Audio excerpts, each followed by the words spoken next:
1885 жылдың 25 қарашасында Торғай облысының Жангелдин ауданында туған Ыбырай Алтынсарин ашқан уездік орыс-қазақ мектебінің түлегі Міржақып Дулатовты замандастары, қаламдастары, күллі зиялы қауым Жақаң деп қастерлеген.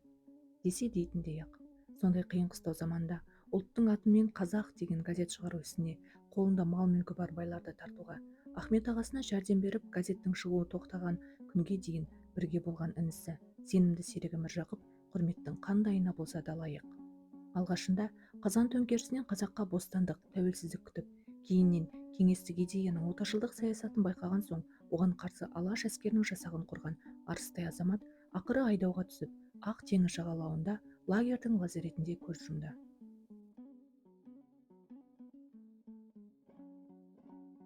Міржақып Дулатовтың өз кіндігінен өрбіген екі перзенті болған. Қатал тағдыр ұлықтың ұрпағын жалғар Әлібегіндей көп көріп, әкесі айдауда жүргенде кішкентай бөбек жазатайым жазымға ұшырап көз жұмады. Сөйтіп, жанжары Ғайни Жамал қайғы үстіне қайғы жамап, Жақаңның көзінің қарашығындай қызы Гүлнарды құшақтаған күйі қала береді. Басына қандай қасірет төнсе де, әкесінің тегін тастамай бүгінге жеткізген Гүлнар Міржақып қызы өз әкесі жайлы мынандай естеліктермен бөліседі. Біздің үйде ескі бір сурет жүретін. Тігулі тұрған киіз үй, оң жағында жеңіл көлік, рөлді жүргізуші, ал көліктің сыртында газетпен жүзін көлегейлеп менің әкем тұр. Жанында Бөкейхановтың қызы Лиза менен ұлы Үгітай, Сергей бар. Ал киіз үйдің сол жағында жерде үлкен кілем төселген. Ақ дастархан басында самаурыннан шай құйып менің шешем отыр. Төрде Ахмет Байтұрсынов атамыздың тізесінде 9 айлық мен отырмын.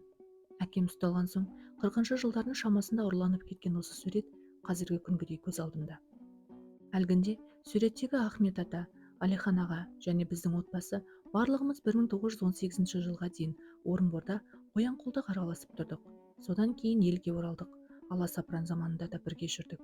1925 жылы біз Қызылордаға көшіп барғанымызда Ахмет Байтұрсынов атамызбен бәріміз бір үйде тұрдық. Сол кездегі алаш зиялыларының барлығы Жүсіпбек Аймауытов, Мағжан Жұмабаев, Қошке Кемеңгерұлы, Сұлтанбек Қожановтар біздің үйде жиі бас қосатын.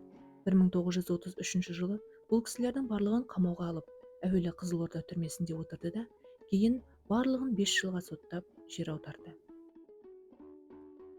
Айналасында болып жатқан саяси оқиғалардан гөрі, алдындағы малын бағып жүре бергенді тәуір көретін халқын, қалың ұйқы құшағында жатқандай сезінген ақын, қалайда оятуым керек деген талап қойды өзіне.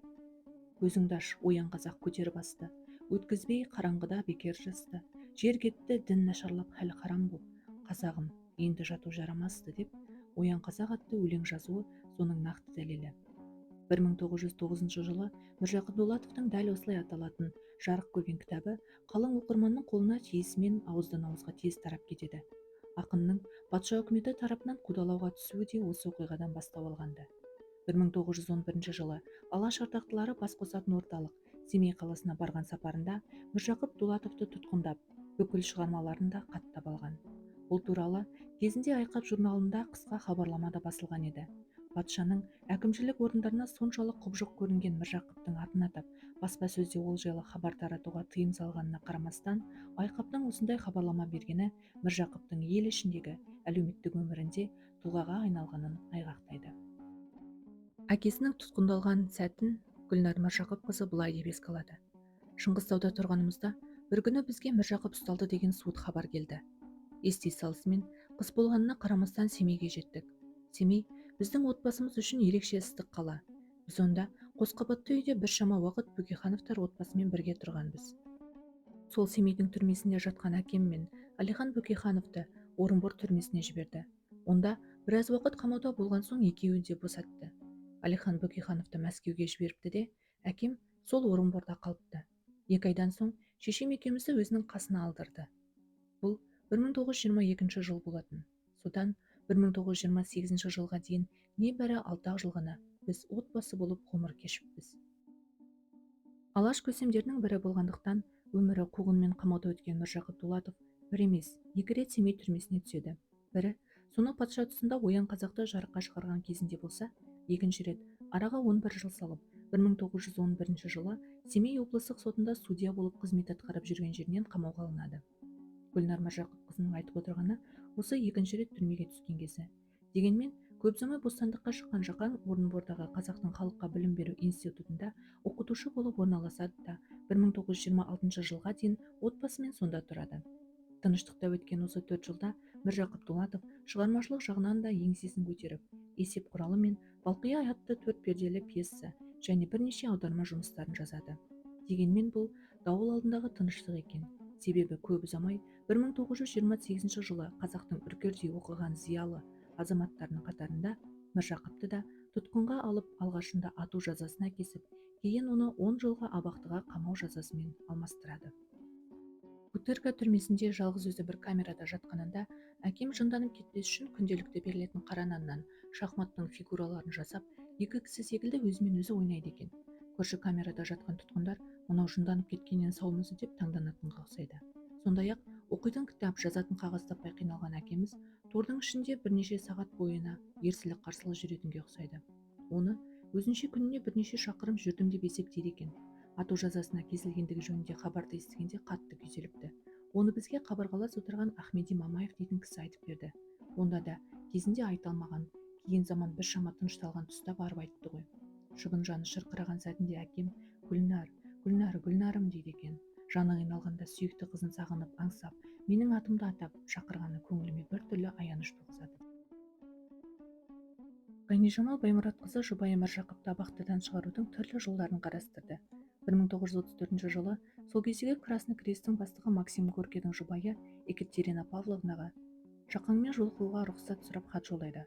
Содан 9 жасар ұлы Әлібекті ертіп, сонау жердің түбіне барады.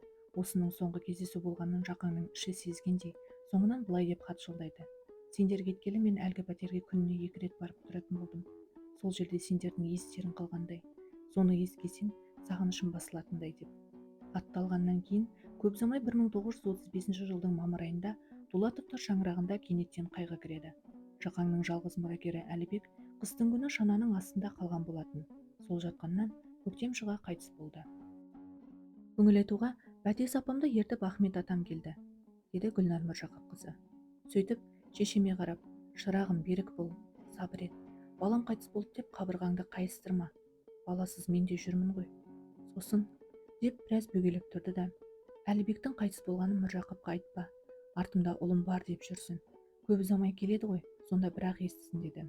Сол бойы әкем ұлының қазасынан бейхабар күйде кетті ғой. Бір қайғы бір қайғыға ұласып, бір жылда қос бірдей қайғымен ұшырасу біздің қабырғамызға қатты батты. Бізді бір мезгіл келіп жұбататын ақаң да көп ұзамай ұсталып әкемнің тағдырын құшты. Ондай бақытсыздықты бүгінгі ұрпақтың басына бермесін Құдай. 1937 жылдан бастап шешемді Алматыда тұрғызбады. Содан соң ол әпкесімен бірігіп Талғардан бір үй сатып алып сонда тұрды. 1939 жылы мен Том қаласындағы оқуымды бітіріп Шымкентке келдім. Шешемді қолыма алып бір жылдай ғана тұрдық. 1940 жылы 15 қыркүйекте небәрі 45-ке қараған шағында шешем Ғайнижамал Дулатова дүниеден озды. Сонау 1935 жылы халық жауы деп айыпталып ақырғы өмірін азап лагерінде өткізген Жақаң араға 53 жыл салып барып 1988 жылы осы бір айыптаудан бір жола ақталды.